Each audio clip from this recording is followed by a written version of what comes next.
Merhaba, bugün sizlere kronik öksürük nedir ondan bahsedeceğim. Kronik öksürük, fizik muayenesi ve radyolojisi normal olan 8 haftadan uzun süren öksürüklere demekteyiz.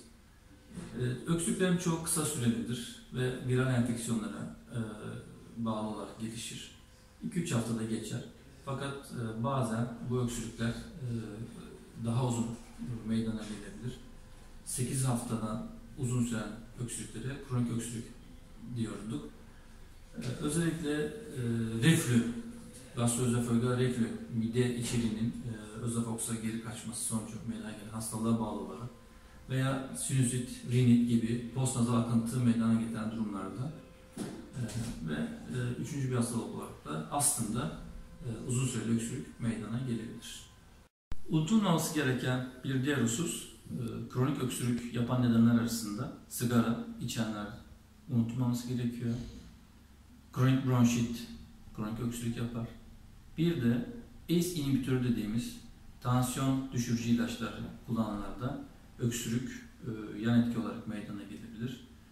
8 haftadan uzun süren öksürük gelen kişilerde bu durumlarda sorgulamak gerekiyor.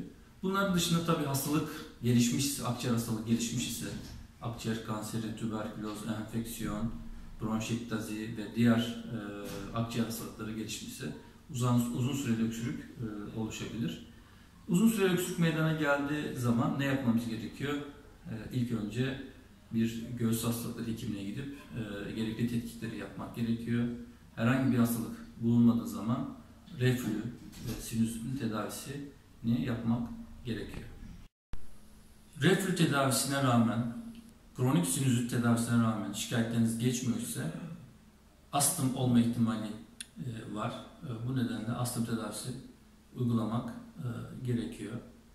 Eğer bunlara rağmen de öksürük geçmiyorsa muhakkak öksürüğün başka nedenleri araştırılması gerekiyor. Bunun dışında alttaki akciğer hastalığına bağlı öksürük, uzun süreli öksürük oluyorsa alttaki hastalığın etkin bir şekilde tedavisinin yapılmadığını bu gösterebilir.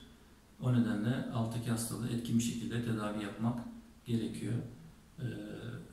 Öksürüğünüz devam ediyorsa öksürüğe neden olan hastalık kontrol altında olmadığı anlamı çıkabilir.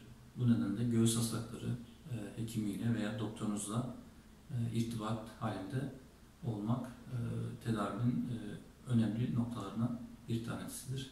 Hepinize sağlıklı iyi günler diliyorum.